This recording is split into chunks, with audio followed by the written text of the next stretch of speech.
Welcome to EJH British Cars. Today we're at the Beaulieu Spring Auto-Jumble, and I thought we'd take you along and let you see some of the fine automobiles that are here. So let's get started. So this is the custom-built monorail, which the owner of Beaulieu had built when he saw the one at Disneyland many, many years ago. And it can take you for a ride over most of the grounds. It basically goes through the National Auto Museum, and it's a lot of fun.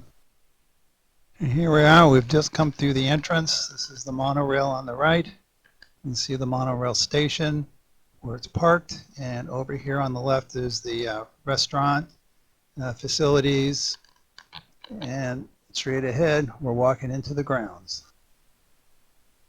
And this is the entrance to the National Auto Museum.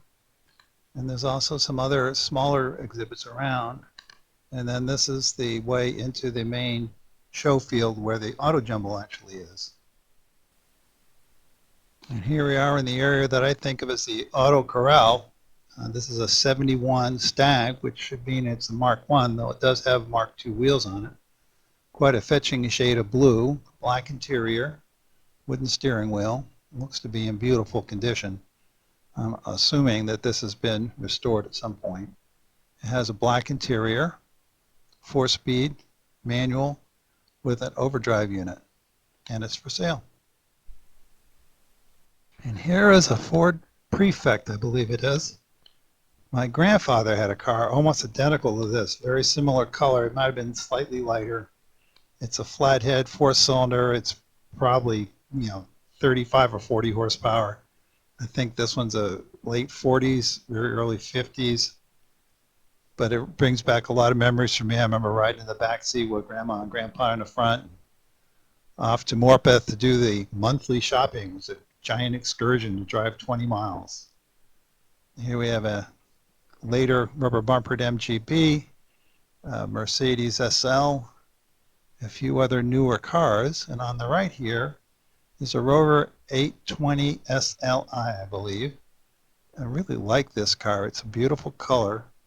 This is from the troubled times when they were getting ready to go bankrupt.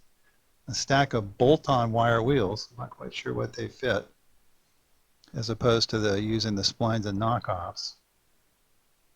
But this Rover is just, I really find this to be a very attractive car. And I know that, at the time, Rover's build quality was horrible, and a lot of people complained about them, but boy, it sure is a nice looking car. I would love to have a chance to drive one of these and see what that really is like. Nice interior, 4-door. Looks like it's well equipped. It's a nice size. It's not huge. It's not small.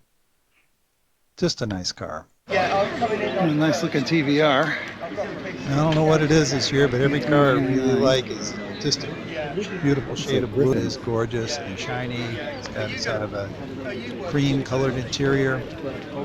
Some nice wheels on it. It's like a blue convertible blue. If you know more about this car, you can leaf loop it in down below. The E-Type needs minor recommissioning.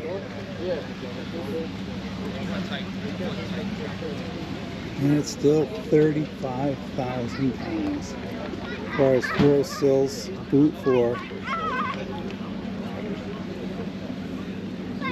Wow. Look at the rest. Marquee panel all rotted out and firewall.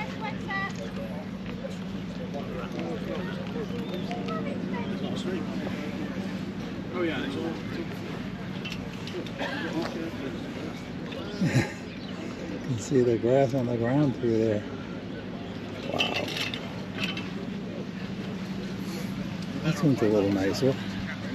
Condition wise, it's handling a lot inside the office. So if you turn the entrance, somebody's put back together. It's terrible. Once on this, then you will know what they're using. 300 hours body on it. Huh. The same guy owns all three of these. Yeah. Look at the dents in the hood. Just threw some paint on it, made it look good.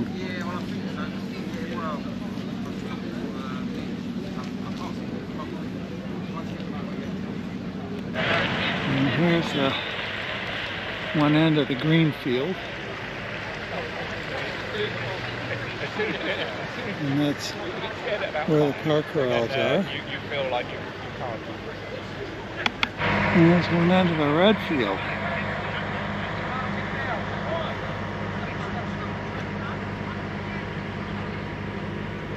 And the upper edge of the car corral, and that's the restaurant behind. And there's all the Morris Minor Club. There's the wife. There's some people camping up on the field. That's the other end of the green field. And here's all the Morgans. Looks like the Morgan Club is parked here. Yeah, the Morgan Sports Car Club.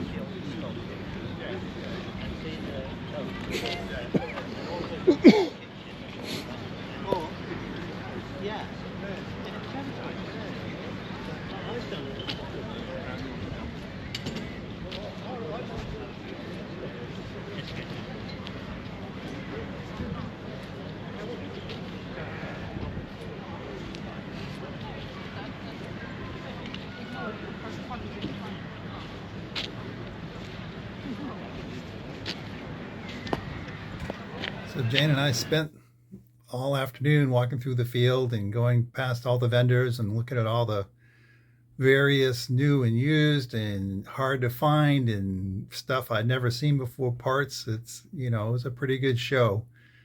We spent, I think it was about 4 hours to walk through it, and that was walking through really fast. We didn't really stop and look at too much. They had lots of ephemera and just everything you can think of. So I hope you enjoyed this, and don't forget to like, subscribe, and join, and we will see you next time.